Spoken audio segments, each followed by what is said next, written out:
Welcome to Season 2, Episode 2 of Behind the Membership. Today I'm talking with Janet Murray, who runs The Studio, a membership site helping business owners to succeed with marketing and PR. Now, Janet actually has a whole ecosystem around her membership with a different range of services and products on offer, and is focused on building a clear progression path for her members through her products. And in this episode, we dive into the role the studio has in Janet's business and how that membership has evolved over the last few years, actually resulting in a rebrand and a refocus that Janet is currently undergoing at the time of this podcast. Janet also lets us know some of the things she's doing differently to help with both attracting new members and with keeping existing members. And I love that some of these things that Janet shares are definitely not commonplace in the membership world. You'll have to listen in to find out what those are. Welcome to Behind the Membership with Callie Willows. Real people, real stories, real memberships. On today's episode of Behind the Membership, I'm joined by Janet Murray, PR and marketing strategist from janetmurray.co.uk and the Studio membership. Thanks so much for joining me today, Janet. It's really great to get a chance to speak with you about your membership site. Thanks so much for having me. I'd really like to actually just kind of dive straight in. So obviously I know a bit about the membership, but could you just tell our listeners a little bit about what the membership site is, what it offers, who it's for? So my membership is basically there to help small business owners who want support with their PR and marketing. So how I usually describe it to people is I help small business owners to promote themselves more effectively so that they can make more money. That's generally how I describe it. If I was to sort of talk about my ideal client, or certainly the kind of people that tend to be attracted to my community, they tend to be often female business owners who, and it just happens to be that they're often kind of mums who are juggling their business with a family, and they're often frustrated when they come to me because they know that they should be out there online promoting their business. So they know they should be blogging, they should be doing email marketing, they should be doing social media, they should be promoting themselves in the press, but it's not all quite coming together for them. So as a result, they're not earning as much money as they'd like to, and so they come and work with me in my membership, which is the studio. And basically I support them with that. And we've got kind of like four main pillars in terms of how the content is organised. So at the moment we've got kind of four key courses. So we've got a course on content, so blogging, we've got a course on email marketing, we've got a course on social media, and one on press. So these kind of four pillar areas, but also I bring in experts to do twice monthly masterclasses on issues and topics that we want to go in a little bit deeper on. I also have a library of interviews with journalists from my live events that I run, which I think people find really useful. We have a weekly office hour on a Wednesday when people can drop in and ask me questions, and I also share my webinar content. So there's kind of about 4 or 5 different pillars. Actually, at the moment I'm in the process of a kind of rebranding and reorganizing the content, which I can talk about a little bit more if that's helpful, but does that kind of give you the general idea? Yeah, that's great. So actually you mentioned it there, so tell us a little bit about the rebrand and the reasoning for that. So my background is actually PR, but it's interesting because I'm a PR person or expert, I guess, who's never ever worked in PR. So my background is journalism. So I spent 18 years writing and editing for national newspapers like The Guardian. And kind of early on into my, but basically I was kind of working as a journalist, and then I kind of noticed that people were out there kind of sending these really dreadful pictures and press releases, and I was on the receiving end and thinking, God, this is awful. And what kind of really got on my nerves about these pictures and press releases that they often came from PR companies that have been hired by small business owners. And as a small business owner myself, I've always been freelance. I was kind of a bit irked by this, and I thought, actually I'd really like to help these people and educate them on how to get press coverage and get in the press. And so, cut a long story short, I started a blog and started sharing information about this. And initially it was how to write press releases, and then it was how to write pitches for journalists and how to find journalists, all this kind of stuff. And in the process of kind of starting to promote my own business and my own services, because I started to offer kind of help small business owners with that kind of stuff. I amassed all this kind of knowledge myself about how to promote my own business. So I ended up starting a podcast. I ended up kind of really learning all about email marketing and social media. So when I first started my membership, actually a couple of years ago, it was really focused on helping people to get press coverage. It was really focused on teaching people how to get in national newspapers, magazines, radio and TV. And then I just kind of started to realize that, and looking at my own business and how I was promoting my own business, that's really only part of the puzzle. So I started then to kind of help my members with things like email marketing, with blogging content, podcasts, YouTube, that kind of thing, social media. And I kind of started to kind of help people with PR in the broadest sense. So that's almost like kind of phase 2 of my membership. I'm now kind of in phase 3. And what I've noticed recently, or kind of the last 6 months or so I felt like I was creating all this kind of really useful content to help my members promote themselves more effectively. So, I mentioned that we've got kind of 4 pillars: blogging, content, as I tend to call it, email marketing, social media, press. But I felt like it wasn't really clear to my members like what the outcome was for them. And so I sat down one day and I just kind of worked out like what are all the kind of PR and marketing activities that you need to do to get to certain income levels in your business. So what sort of things should you be doing to get to 1K a month? What sort of things should you be getting to 2.5K a month, and then 5K and 10K? And I came up with this whole list of things, and that's basically what I'm doing with my membership at the moment. I'm restructuring all of my content so that it's really clear for members when they come in what kind of activities they should be doing kind of at the first stage of their business. What should they be doing as they're getting more sophisticated and starting to grow their income? So I'm trying to tie in those kind of PR and marketing activities much more with financial outcomes. And I mean, I'm just in the process of doing it at the moment. I'm having a new site built and I'm reorganizing all of the content, but it feels like that's really resonating with my members, because suddenly it feels like that's the point. I mean, when you're teaching people about PR and marketing, I think sometimes people see it as a kind of activity or something else on their to-do list that they have to do. But of course, you and I both know that like marketing and PR is like the lifeblood of your business. If you're not promoting your business, then you're not making any money. So that's kind of phase 3 of my membership. Does that kind of make sense? Yeah, definitely. And how long's the membership been running for now? So the membership's now been going for about 2.5 years. So the first year I was focusing mainly on teaching people about press, so kind of traditional PR. The second year I broadened out and helped people with PR and marketing in a much broader sense. And this year is the new phase when I'm doing the same sorts of things and helping people with the same kind of things, but just tying it more closely to financial outcomes. I've now got about 350 members at the moment. Awesome. So it's kind of been quite a natural evolution then as the membership's kind of grown and as your business has expanded. Yeah, I mean, it's kind of like frustrating I think I've heard you and Mike say this before, but the thing about having a membership site is that like it's never done, is it? Yeah. And so I was sat there today and I was plotting out how I was going to reorganize all of my new content with this new membership site and kind of like new focus to my business. And I was looking at like where the gaps were and new content I needed to create. And then I was thinking, oh God, but in a year's time, this stuff is probably going to feel out of date and I'm going to have to update this again. And I think, I mean, the thing about being a membership site owner is that you're constantly learning from your members and they're showing you like where the gaps are, what they need help with. And it can feel a bit frustrating because you kind of feel you're getting somewhere and you get on top of something and then there's something new that you feel you need to create. But I guess that's part of the fun, part of the challenge. Yeah, it's either creating new stuff or updating existing stuff.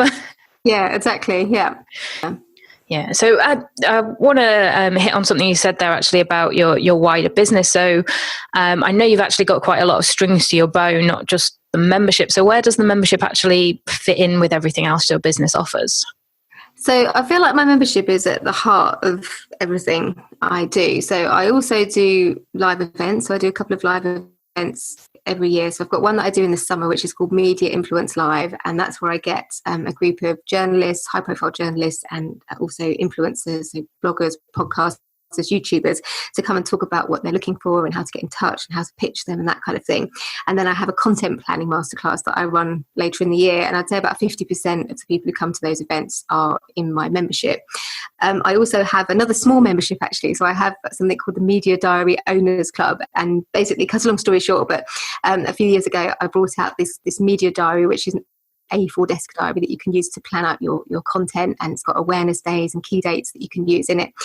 And after the first year, people were saying to me, I really love your diary, it's really, really beautiful.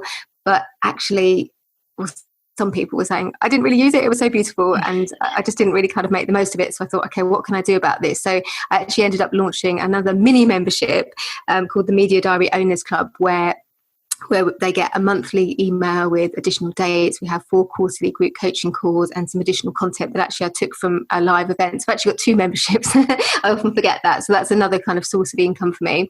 I've also got a couple of online courses. I also do speaking. I also do consultancy, I do one-to-one consultancy, but I also go in and do media training into various organisations. So I've also got a book as well called Your Press Release is Breaking My Heart. So there's lots of different income streams coming into my business, but for me, the heart is the membership. So I feel like if I spend most of my time and most of my energy working with my members, and I've just actually introduced a mastermind group at the top end of my membership, because again, at the end of year 2, and I think I probably was a bit late to the party on this, but I realised that some of my members were outgrowing the membership and they'd actually used quite a lot of the content. They were making quite a lot of progress. And so I've set up a mastermind group for people to progress onto. So now the way I'm restructuring my membership, I've got, so my main membership is for people who are looking to get up to about $2.5 grand a month in terms of income.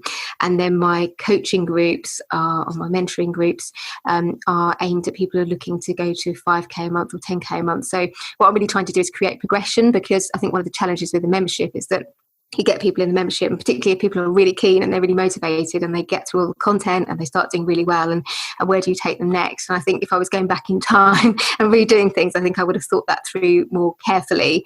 And now I'm trying to create this kind of clear progression route. And it's working really well, because I've got people in my main membership who are saying, like, I want to be, this is probably not the most flattering way to put it, but they're like, I want to be in rich group next year. I want to be in that high which isn't the most flattering way, but I kind of like it, and it's kind of giving people like aspirations, and they're seeing other people in the group who are progressing and different income streams, are quite a lot of balls to juggle. But the membership is certainly, I feel like that's the centre of everything that I do. If I look at my media diary and who buys it, my books and my Media Diary Owners Club and my events, then I'd say the majority of people who buy those products and services are in my membership. So that's really the heart of everything I do. Yeah, and do you find that you transition people that buy those products into your membership as well, so it kind of works both ways? Yeah, definitely. And particularly with my live events, I always think that when I've got people in a room for a live event, that is the ideal time to tell them about my membership, and to we always set a target actually as to, if we've got 100 people in a room and 50% of them are members, our members will set a target for how many people who are not members we'd love to get into the membership. So I talk about it throughout the event. And one thing that I do at my event as well is we create a really nice physical program, a hard copy of a program, and we put a picture of every delegate in there and all their social media handles, and we actually label up which ones are in the membership. And so as I'm talking about the membership during the day, I'll say, and by the way, if you are interested in joining, then don't ask me, go and find some people in the room who are members and ask them what they think. And generally we get a really good conversion of people at live events, that's just one example, who will then join the membership. And often I find that when I think about my sales funnel, like the book for lots of people might be their first step, their first paid product they buy from me. The Media Diary and the Media Diary Owners Club might be the next one. Then they might come into the membership. And, the way I'm sort of looking at it at the moment is ideally I'd like to take people right through that journey. So, that my book might be the first thing that they buy my Media Diary, and then, hoping to take some of those people right through to my coaching and mentoring groups. Yeah, so you've really got something to cater for everybody there, and as you say, that progression through the different products and stages, which is great. And I love that about you putting the members in the guide and saying to ask them as well. That's great. Yeah, well, I think you can't do any better than getting your own members to sell the membership for you. So there's a couple of other things that we do is we have, I think I've mentioned this to you before actually, but one of the most successful marketing strategies that I use is I have these things called open days. So I used to do webinars and I found that they didn't really convert that well. So what we do now is we're actually still on an open and close. We open and close on maybe 4 or 5 times a year. And what we'll do is we'll invite people who are on the waiting list to come and come to one of these open days where we'll show them in the back of the website, the membership site, show them what it looks like, show them the content. And I'll actually get some of my existing members to come along on that call. So we'll do it on a Zoom call. And I think there's something really powerful about that. You know, I can say how brilliant the membership is and how helpful it is, and I can put out blog posts and put out testimonials, but actually to get on a call with people or to meet them in person who are actually members who can say, yeah, this is really working for me and these are the results I've had, you know, that's to me feels like a really powerful way to promote the membership. Yeah, I love that. That's kind of like just real-time testimonials really and case studies, and yeah, that's really powerful. Yeah, we also do things like when we were just about to open the studio, we'll let members know that we're opening it up and say, look, if you've got a friend that you'd like to introduce, then if you make a referral, then you get a little bit of time coaching with me. So in the past, and this is getting a bit unmanageable now as we're getting bigger, they might get a kind of 15-20 minute call with me as a reward for introducing someone. What we're doing now is we're turning those into group calls. So we do like a group coaching call, and if they refer somebody, they can come and take part in one of those group calls, like a mastermind style call, and that works really well as well, because I think, you know, you can't do better than getting, you know, a personal referral. That's the most powerful kind of referral you can get, I think. Yeah, definitely, and they work wonders for memberships as well. One thing I'm quite interested in is you actually price your site in British pounds, which obviously we're in the UK, but you often see the kind of pricing in dollars as kind of the done thing for kind of online businesses. Was that kind of a conscious decision because you wanted to attract mainly UK business owners? Yeah, it's something that I'm still kind of like grappling with at the moment. And actually I'm really keen to attract more international members. It is mainly UK at the moment. But I think when I started with my membership, I mean, I've sort of joked to Mike about this in the past, but I didn't really know what I was doing. I just had all this content. I was like, I've got all this valuable content. I've got all these kind of online programs and these interviews with journalists, which I think people would find really useful. I'll just package them up and I'll turn them into a membership. And so I just kind of like, I just kind of put something together and didn't really think about it too deeply. And as the membership's grown, it's a question that's come up like time and time again. And I am wondering now, I'm at the stage now where I'm thinking, well, should I turn it into dollars? Because I do think it could possibly be off-putting for people who are from other parts of the world. Another thing that's challenging as well, and I guess you might come across this as well, is that we have our afternoon, we have a group coaching call. We call it our office hour every Wednesday afternoon at 2:00. And that's GMT or BST, and you know, obviously that could be tricky for people who are on the other side of the world. I do have some international members, but it's like, where do we move that times? You know, because whatever time you move it to, it's always going to be inconvenient for somebody, isn't it? Yeah. So these are kind of things. I'd be interested to get your perspective on it, actually, because these are the things that I'm actually grappling with at the moment, and you know, what would your advice be? Well, it's really interesting for us in terms of the live times, because that is obviously something that we've struggled with as well. And the majority of our members are, you know, I would say 70% of our members are in America. So we always kind of did our live calls late in the day. So we did them, you know, between 6 and 8 p.m. UK time, so that we're kind of midday US time. And we actually did a poll of our members saying, you know, what time would work best for you guys. And we gave, I think, 6 different time options. And the one that came out the best was actually 2 p.m. UK time. So we'd been presuming that, you know, for the US people, timing it in our evening so that it worked for their kind of midday would be the best option. But actually they wanted it early in the day, because apparently Americans tend to get up early. And our UK people wanted it before the school pickup. Right, yeah. That kind of thing. So we've actually gone from doing it at kind of 8 p.m. to doing it at 2 p.m. now, based on that member feedback. So the best thing, I think, with those kind of live situations is to ask your members to do a poll and see what kind of the feedback they give you. Yeah, one of the things really challenging though, and I guess you have this as well. So recently somebody asked me whether I would move it to midday because they're in, I think they're in Denmark, and I was, because it didn't fit with their nursery times or school pickups, of course, but for another person would come along and say it didn't fit up with their pickups. Yeah. And I chose 2 p.m. because I have a lot of mums who pick up kids from school, basically. So 2 p.m. seems like a good time, and it means that we tend to wrap up on time as well and not overrun because everybody's got to go. But yeah, no, I think I will definitely poll. And also about the dollars, I feel like, this is just my gut, but I feel like in the UK we're kind of used to seeing things in dollars, and we wouldn't necessarily find that off-putting. But I'm not sure whether my members from abroad would find it off-putting to see everything in pounds. The members I have got from abroad tend to be Anglophiles, like they're kind of in it because they like the fact that a lot of the members are Brits. So, they're kind of in it for that. Yeah, I think in our experience, Americans especially, if it's not in dollars, they're not as used to having to convert money. Yeah. So it takes them a little bit longer to work out, okay, so what does that actually mean to me? Financially, whereas I think us Brits are definitely a lot more used to kind of having to pay in dollars and kind of just mentally doing the math or kind of writing it off, I think. Yeah, or just using an online converter. Yeah. Yeah. So I think for international audiences, we consistently see kind of dollars as being the better option. Yeah. No, I think that may well be a move that I make in the next few months, actually, as I'm rebranding. Yeah. So what do you, we've talked about a few different things there, but what do you think has actually been your biggest challenge so far with the membership? Gosh, that's a really good question. I think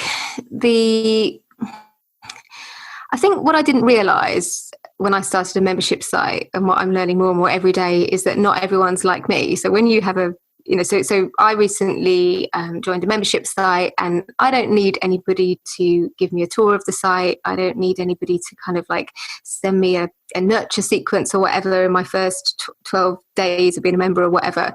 I'm somebody who's very much like, if I've joined it, I see it's my responsibility just to kind of get stuck in and go and find what I need. And if I've got a problem, I'll ask. But I think the one thing that I've learned as a membership site owner is that you can't run your membership site thinking that everybody's like you, and you have to really be sensitive and accept that everybody is very different. So I'm just learning things all the time about my members that are helping me to give them a better experience. So, for example, we have this live coaching call. We call it the office hour on a Wednesday afternoon. Now, it never occurred to me in a million years that some people might not want to join that call because they were scared of, they just didn't know what to expect. So so we just put in the email, it's a Zoom call, and we would say things like, you will be on video, or we'd explain what Zoom was and how to get it, and you may be on video but you don't have to be, and we'd give a bit of background. But I realized that wasn't enough, and some people were actually not joining the calls just because they were a bit scared of their first one and they didn't know what to expect. So I've learned, okay, so I need to create some content around that to help people. Also, people who are in danger of leaving, I've got better at helping with that. So we do a monthly thing now. We call it a reset call. So if we notice that there's people who haven't been engaging very much, or haven't been in our membership area, then we'll invite them to a reset call and just say, hey, come along. We'll show you back around the site. We'll let you know about some of the things that are coming up, and that kind of thing's been really popular. I've also created some key blog posts as well. I just didn't realize that people would need like a blog post, which is how to get the most out of your membership, of being in the membership site. Or I've even got a blog post on what to do if you lose your mojo with the membership site.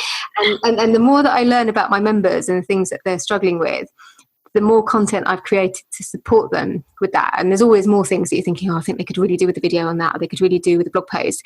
But I think that I've, the kind of things that I just wouldn't struggle with myself. But as a membership site owner, I've learned that the more sensitive I can be to other people's needs, and instead of thinking, oh God, well, I don't need that, I think, okay, well, people are asking for that, so I'll create that for them. And the more I think that you can support people to get the best experience, then the more likely they are to stay, the more likely they are to tell their friends about the membership and feel good about it. So I think what's really hit home to me, I think particularly in the last year, is that like the most important thing for me is customer care and just kind of looking after the members, and it's hard when you've got quite a big group, but helping them kind of feel seen and feel like they're not just a number in your group. So we've we've had a few members, unfortunately, have had bad luck recently. They've had bereavements, or we had one lady broke her arm. We've had, good news. We've also had some babies and things. And so we try and send our members like flowers or cards, or try and support them. And that's obviously, as you get bigger and bigger, that gets harder. The other thing as well is people asking questions about, so I've actually recently taken somebody on in the membership who I'm calling our membership care manager. And her job is literally to kind of hang out. We use a Facebook group for our community. And her job is literally to hang out. When people ask a question that we know we've got content to help them answer that question, she'll just jump in and say, hey, have you looked at session 4 of the content course? Or have you looked at this really great masterclass with Mike Morrison or something that will help answer your question? And so, I've just really learned that like customer care and just looking after the members is the key to making sure that they stick around and hopefully they progress as well. Yeah, I love that. I mean, I think it's always so much easier to put effort into keeping the members you already have than just consistently trying to get in new members. And I know you mentioned before that you work on a closed model anyway, so you've kind of got that additional time to a certain extent to nurture those existing members. Yeah, and I think it's interesting because I came along too. I did a really fantastic mastermind session with you and Mike and some other membership owners in London a little while back. And I think I decided at the end of that session that I was going to go open all the time for my membership. And I still haven't managed to do it. And the reason is because, for a few reasons. So first off, I think because we've been taking in maybe 50 or 60 new members at a time, then they need a lot of care. And, we do like induction calls and lots of things to kind of help people settle in. So it's about like, it takes so much time to kind of get people settled and make sure they're happy and they know what's what and they know where to find things.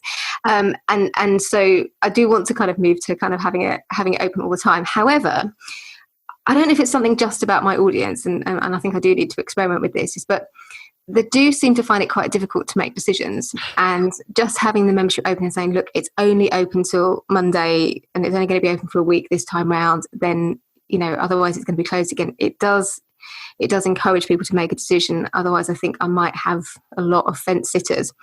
But I know that Mike's got quite strong feelings on this. And I know that you've done research as well, and you've tried both ways out, and you've looked at the stats. So I definitely want to experiment with it. But yeah, and that is one of the things I find hard actually as a membership site owner, is obviously having lots of new members coming at the same time. And I know that's one of Mike's arguments for why why you keep yours open all the time, and I've chatted to him about it. But it is hard work, like inducting new members and helping them to kind of feel settled or whatever. So it would be nice to kind of spread that out. But yeah, as you can probably hear, this is something that I'm still a little bit undecided on. Yeah, I think there's arguments for both approaches really, and it just, a lot of it comes down to what serves you best, what serves your members best, and I don't think there's necessarily a right or wrong to that. Yeah, no, it's certainly something that I want to try, but actually I've been so busy inducting new members that actually finding a space so we can actually try it is actually quite a challenge. Yeah. So what's actually been your favourite thing about running the membership then? What's kind of been your highlight? I think it's the relationships that you build with the members, which sounds a bit corny, doesn't it? And it probably sounds a bit cliched like, but I think that's really true. I was worried actually when I started a membership because my background is journalism. So the way I've worked for years and years is you get an assignment, you do the research, you speak to the people, you do the interviews, you write the article, and then you move on to something else, and you move on to something else, and you move on to something else. And so I'm a bit of a commitment phobe. So in my professional life, I'm a bit like, I kind of just like to do a project and get it finished and move on. So that's why I thought I would be more naturally suited to online courses. But I felt I have got an online course and I've done them, and I just feel frustrated because I feel like when people do a course or something, they've always got questions. There's always things that come up again and again. So I think that the membership, although it's almost kind of opposite of the natural way that I like to work, I feel like I've actually been able to make real relationships and real friendships with people in the community. And like just seeing them like soar, you know, seeing them sort of come in and they're a bit unsure of themselves, and they're not, you know, they're kind of like not really sure how to market themselves effectively, and they're making a lot of mistakes, and then kind of seeing them just start to fly and start to flourish. It sounds corny, but that's really nice. And when you're kind of taking that journey with somebody, and I think being part of a membership means that you can kind of almost hold their hand over a much longer period of time. And now, like, I'm getting to work with some of them in my mastermind coaching groups. You know, that's amazing, because you know, I was doing a coaching call earlier on with some of my members, and I just got that lovely feeling at the end of it when you just all look so excited because you just had a really good call and you feel like people have, like, you know, really made progress. So I like the fact that I'm sort of growing. I like working with the beginners, but also I like the fact that I'm also kind of growing this kind of group of high flyers, if you like, that I can go a bit deeper with.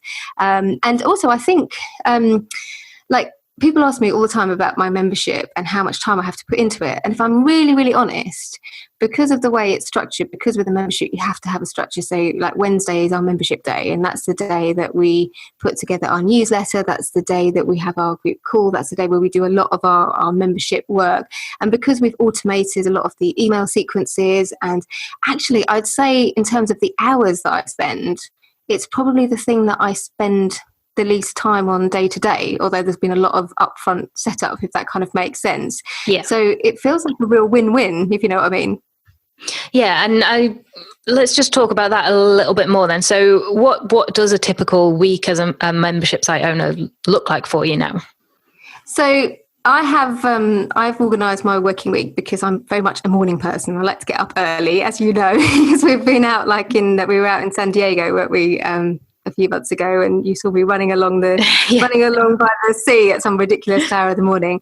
But I'm very much a morning person, so I try to do my content creation, and that might be blog writing, that might be email marketing, whatever it might be, in the morning, and then I do calls and podcast interviews and coaching in the afternoon. So in terms of my membership, I might be doing, I would tend to go into my membership every afternoon. And I'll go and see what members have been posting, going and help them with things. But the main day, it's just this one day a week. So this Wednesday that we tend to work on membership. We tend to put the newsletter together. Obviously, we've set things up like, you know, we have conversation starters every day in our group, Facebook group, and I'm kind of like jumping in and looking at those as well. But yeah, it's mainly kind of like this one day a week that we're putting most of our resources. I've also been able to outsource quite a lot of I mentioned some of the roles that I've got already. I've got Hannah, who does my membership care, and her job is literally to kind of, you know, I paid her to watch all of the content, and so basically when somebody has a question, she can send them to exactly the right video, exactly the right class or sheet, whatever it is that they need, which is brilliant. My assistant now collates, because we send out on a Wednesday, we send a roundup of what everybody's wins. We celebrate, you know, what people have, we get them to post what they're really happy about that week, and we send out those. And my assistant, she looks after that for me. She collects them all together. She knows quite a lot of my members anyway. So a lot of it is kind of automated. The induction sequence is automated. I've outsourced my induction calls to my assistant. The reset calls, I still do those. And I do the Wednesday, but basically, yeah, the only time I have to kind of really show up in person is for 1 hour a week on a Wednesday afternoon. The rest of the time, often it's just kind of jumping into the group and helping people with things. I'm just about to create a whole load of new content because I'm reorganizing the content on the site. But yeah, it's actually fairly kind of, because it's kind of well organized, I think, and I've got people helping me with the key things. It's actually kind of fairly low maintenance. That's probably doesn't really, do you know what I mean, what I'm getting at? Yeah, definitely. And I think that's great, because you tend to see that some membership site owners like yourself, they've got everything really organized. It's not a huge strain on a day-to-day basis and things to keep the membership going. And then you have the other side where maybe you're working on it every day and constantly busy with the membership. So I think it's really interesting how you kind of have those two opposite sides, really. And I think having that organization in place that you have there, you know, obviously because you've got all these other streams to your business as well, presumably is really important to make sure that you can focus on those too. Yeah, and the other thing as well is we have these do expert masterclasses every month. So twice a month, I'm usually bringing someone in who isn't me to deliver a class on something that, I'm not an expert on. And I guess that, again, I get my assistant I say to her, oh, I'd really like to get this person. She gets in touch with them and asks them, and she sets it up and sets up the Zoom call and all that kind of stuff. So a lot of this stuff can be outsourced if you know what it is that you want to achieve. I feel that my time is best spent actually helping the members and working with them and giving them advice. And one thing that I still do, which I do need to change, but actually it's so valuable, is when we get new members in, I do, if they want it, I give them a 20-minute induction call where I will actually personally get on a call with them. I've had some people say to me that I shouldn't do this is too much of my personal time and too much access or whatever, but actually for me, I feel like it gives that member a good start. They feel cared about because they get on a call with me and I talk to them about their business. I also feel I can direct them. I can say to them, look, I know there's a lot of content in there, but actually this is the best thing that I think for you to start with. I can give them some quick wins. And I know some people would say that maybe that that isn't the best use of my time, but I feel like I learn so much from those conversations. I learn so much about what the members need. I learn about what they don't need more of. And for me, it's been also really good in terms of growing the mastermind and the coaching groups, understanding which members, because essentially it's almost like a discovery call. So when I get onto that call with a new member, essentially it's like a discovery call for the mastermind, because some of them I will spot straight away. And I will say to them at the end of the call, look, I can see that, in 3 months, 6 months time, I think you're going to be ready for something more. Are you interested in finding out more about joining my coaching and my mastermind group? Because actually I think you might be ready for it. And it helps me identify the people that might be ready for more. It helps me identify people that might struggle. So I do think there's quite a lot of value in it. But obviously, that does take up a little bit more of my time, but I think it's kind of a useful use of my time. But as we get bigger, I'm going to have to rethink it because I think it's just not going to be practical. Yeah, but as you said, as long as it's sustainable and it's helpful for both you and the members, then, I don't think that's a bad thing at all, because if nothing else, it deepens that relationship with the members as well. And as you said, helps you to get them off to the best start. Yeah, exactly. And I feel if you get people off to the best start and they feel like you actually do care about them and they've got to talk to you as the membership site owner, I feel they're much more likely to be loyal. And another thing we've started doing as well is we've started offering exit calls. So when somebody says that they want to leave the membership, we say, obviously that's fine. But if you want, you can book a call with me for 10, 15 minutes and I'll just have a chat with you just to kind of give you some, it's not even a kind of like, I want to find out why you're leaving. It's just like, would you like to have a chat with me before you leave? I'll give you a few pointers about some things you might want to think about. And in that conversation, I might say to them, I've noticed that you're doing this and it'd be really good if you did more of that. And I'd really like to see you, so I'll give them sort of some pointers. But I've also managed to a few people who have got off the call and said, oh, actually, I think I want to stay. So I think that that's probably quite valuable. And not everybody takes it up, but it's something that we offer. Yeah, that's really interesting. I'd be interested to see how many people do actually take that up from you and how well that actually works for either getting people to stay or getting people to come back later on. Yeah, I think that's the thing as well. I think you have to think that people might, they might leave for now, but if you can kind of keep that relationship on a good footing and, I try not to kind of be too heavy handed and like, oh, I really want to know why you're leaving or whatever, because I think that can make people feel a bit uncomfortable and a bit, and actually we didn't touch on this before, but one of the things I do find hard as a membership site owner is that balance between when people aren't interacting, like when you notice that somebody hasn't logged on for ages or they haven't been in the community. I find that quite challenging because on the one hand, they're your customer, and if they're not getting the most out of it, you want to reach out to them and say, hey, I noticed that you haven't logged in recently, blah, blah, blah, do you want any support? Something we can help you with. But I've noticed that some members, they find it a bit of a pressure, and it can actually kind of like make them a bit cross and a bit angry. So I think you have to kind of like, I've had a few members who've got a bit angry that we've done that, because I think it can kind of trigger emotions in people where they feel embarrassed or whatever that you've noticed that they weren't participating. And also I think the other thing is that some people join memberships, like I know some people join my membership because they want to be connected with me, like they might want to speak at one of my events in the future, or maybe they want to be on my podcast or something like that, and there'll be some people who will be quite happy to pay the annual fee just to maybe have that 20-minute chat with me, or to be on my radar for my podcast or something like that. And so I do find that quite a tricky one to navigate. And that's the same with the exit interviews as well. I think if you kind of get all heavy-handed with people and start, kind of interrogating them about why they're leaving. So I try and kind of just keep it positive and kind of say, I just kind of wanted to have a chat with you about where you are with your business, and give you a few pointers about some things that you might want to think about. And, if you have got any feedback, great, but don't worry. And that seems to be working. We're quite early on. So, in 3 months, 6 months, I might be able to give you a bit more feedback as to how well it's working. But I've certainly, a few people have decided not to leave as a result of that call. Excellent. Yeah, that's what you like. Yes, definitely. So what impact would you say having a membership site has actually had on your life and business then?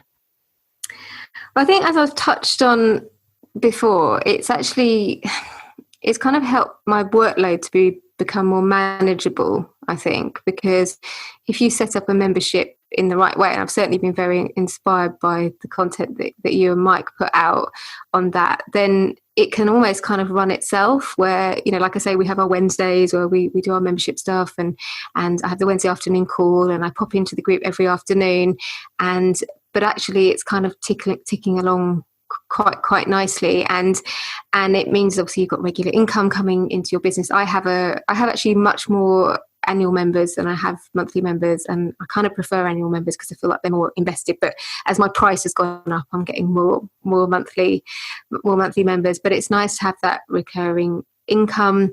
It gives you a little bit of stability, and also it gives you a funnel of people who might buy, in my case, they might buy my other products and services.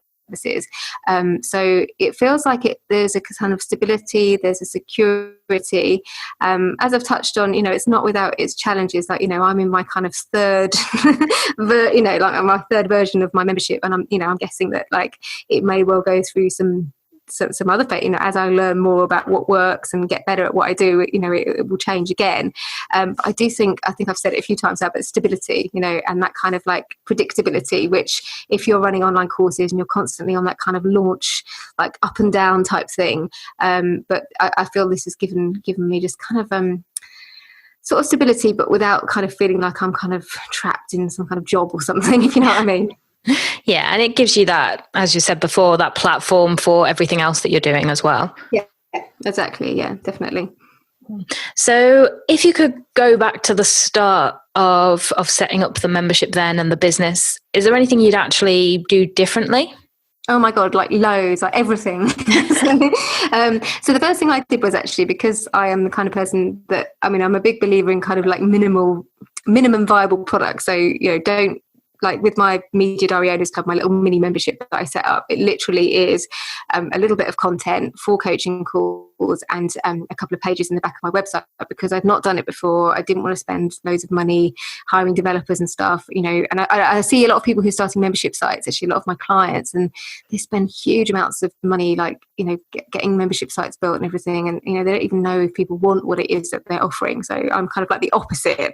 So while that's good, because I move very quickly and I set things up very quickly, the downsides are I sometimes make mistakes. So because I basically had all this content, I could see that I could turn it into a membership. So I just did that, and I used Teachable to start off with to host my membership. And I kind of wish I hadn't done that, because I had to kind of then move everything off Teachable. Once I realised that probably was, I wanted to kind of have it all on my website, I had to kind of move all my content off and move all my members over, and that was like a right faff. And I wish I just kind of started hosting it all on my website. I also think that possibly that maybe I started off too low. So I've actually still got some members in my group who are paying as little as £15 a month for their membership, legacy members, because I just kind of wanted to test the concept. So I kind of put it out there as like £15 a month, and I got loads of members, and actually loads of them are still with me, unsurprisingly, because they're on these like legacy memberships, and some of them are on kind of annual versions of that. So I don't know actually if that was a bad thing or a good thing, because, and again, I've heard Mike talk about this on the podcast before, but I wouldn't dream of putting the prices up for those people, because they're loyal and they've stuck with me all along, through all these different changes or whatever. And Yeah, I think actually they're probably only the main things. Like using Teachable, I think was probably a mistake because it was the right kind of faff to undo it. Maybe undercharging a little bit to start, but actually that did mean that I got. I think one of the challenges when you first start a membership is a lot of people are worried, like, what if I've only got like 10 people in it or something? But it meant I was able to start with a really good group of people who could bounce off each other, and it felt like a community right from the off. So they're probably the two main mistakes. But everything else, I think, like I've just got better and better, and I've learned more. I think the key thing I've learned is and this is what I'm trying to do now, is just to link the content much more to the outcomes. So why do people want to learn about PR and marketing? Well, they want to learn how to do that because that's the lifeblood of your business. That's what helps you make money if you're not out there promoting yourself. But I think I'm only really starting to kind of like get that message across in how I'm marketing my membership. And as a result, I'm getting better, and I'm getting, always got a waiting list of people who want to join. But they're probably the main things, I think, in terms of mistakes. And I don't think you even asked me about mistakes, did you? You just said, what would you change? And I started telling you about my mistakes. I think it's kind of essentially the same thing, though, a lot of the time, because a lot of the time, if we were going to do something differently, it's because maybe it wasn't the best decision in the first place.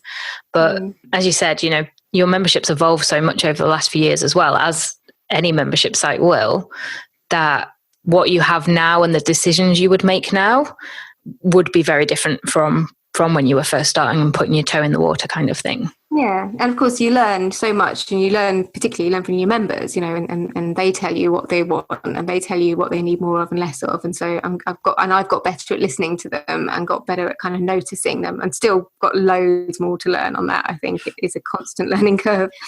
Yeah, definitely. I think as you said, the listening to your members is such a key to when you are going through those evolutions of actually making sure that you're evolving in the right way. Definitely. Yeah. But I also sometimes think you have to be kind of like brave and bold. I know I'm going through a kind of whole brand change at the moment, and I know that there'll be a little bit of a kickback from some of my members, and not just my paying members, but members of my wider community. But I know I did this with my book, actually, but I remember like I put out all these ideas I had for my book cover, and the one that I went with, which has been really, really popular, and actually a lot of people have said they bought the book just because they love the cover so much. Some people are saying you're making a big mistake. If you choose that book cover, it's going to kill your business. It's like the worst thing ever. But in my gut, I knew that was the right thing. And I think sometimes as well, I think I do listen to my members a lot, but I think there's some decisions that you have to listen to your own gut and your experience as a business person. And I think some of the changes that I'm making now, I think once my members are kind of, they see the new site and they see what I'm doing, they're gonna love it, because it's all going to be so much easier for them. But I think if you ask people sometimes about things change, a lot of people just want things to stay the same way, don't they? And I think sometimes you just have to be a bit brave and bold, and you have to take a decision that you think is best for the membership as well. So it's a bit of a balance. Yeah, definitely. And I think, as you said, it is that balance, because yes, you want to listen to your members, but them telling you something, if that doesn't necessarily correspond with what is best for you or the membership as a whole, then it is finding that balance between making sure the membership works for you and your goals, and that it also is delivering what the members need as well. Yeah, and I think also you've got to look after your own well-being as well. Like, one thing I've never done is I've never held sessions in the evening, like masterclasses or coaching calls. And some of my members have said to me that they would like that. And again, it might be something I have to rethink if we do go more international. But it sounds like if your members are anything to go by, that maybe I wouldn't have to. But I feel for my well-being that I need to just keep my evenings free, so I can go out running, or I can like go shopping, or whatever I need to do. I think that my well-being would suffer if I felt that I was tied to the membership in the evenings as well as during the days, and I think I might start to feel resentful. So that's one place where I thought, yes, I'm going to listen to my members, but actually the best thing for me is not to run classes in the evening, and not to have workshops and group calls in the evening. Yeah, I think that's so important to, as you said, have this work for you, for your lifestyle, for your goals, for your family. Otherwise, you're just going to end up resenting doing it. Yeah, exactly. And I think, I really love the membership at the moment, and I love the way it works, and I love the members. So anything that would make me feel resentful is not good. Yeah. So other than the rebrand, what does the future hold for the membership? Kind of how would you like it to look 12 months from now? Well, I think it's going to be a big period of change. As I say, I'm organising the content so that it is much more tied to income goals. So I'm hoping that when members come in, depending on where they are with their business, they'll be able to kind of pick out the content that, are they looking to earn 1K a month, 2.5K a month, 5K, 10K, that will very much become kind of part of the culture of the group.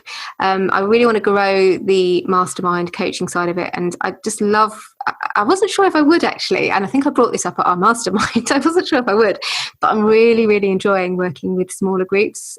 So I've got a group of 10 people that I'm working with at the moment, who we're calling they're like a rising talent and top talent groups. And I'm just really enjoying being able to spend time, because sometimes when you're in a membership and you feel frustrated because there's a member and they're struggling with something, you think, God, if I could just grab like half an hour with them on a call, I'm sure I'll be able to sort that out, or sort them out with that problem. It's kind of quite frustrating.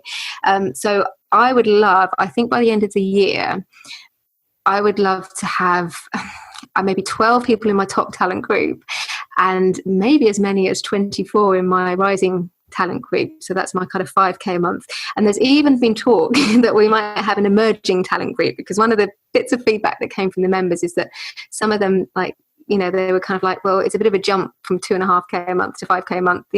Could you offer something in between? We might do that. But I think I'm hoping that my top end will have grown, basically. And thinking longer term than that, I ideally at the end of the day would love to have a 7-figure group, but I need to get to 7 figures first myself. But I'm now starting to think a lot more strategically. When I first started out, I was just like, hey, I've got this content and I'm just going to kind of create this membership and see what happens. But now I am very much thinking, well, I may well need to, hopefully I might need to have a 7-figure group in the future. What might that look like? And what I don't want to do, with the membership, I guess there comes a point where maybe people will have done everything with you and there's no more to do. But I'd like the member journey to be, at least a few years. And one thing I've said to the members already is that I don't really want to see them staying in the main membership for longer than a year or two, because I want them to progress and I want them to kind of like really earn what they're worth. So I think that sort of growing at the top end, I think, and the coaching and mentoring, working with smaller groups as well, that's something I'd really like to grow. Awesome. Yeah, I'm looking forward to seeing that, and I've got no doubt you'll be able to continue to grow it like that. I really appreciate you joining us to talk about the site. I think there's a lot of great nuggets in there for everybody. And if someone's interested in finding out more about you or the membership, where can they find you? So the best place to find me is at my website, which is janetmurray.co.uk. I'm also very active on social media, so you can find me on Twitter at @Jan_Murray. I'm over on Instagram at Jan Murray UK, and you can find me on LinkedIn as well. And just get in touch.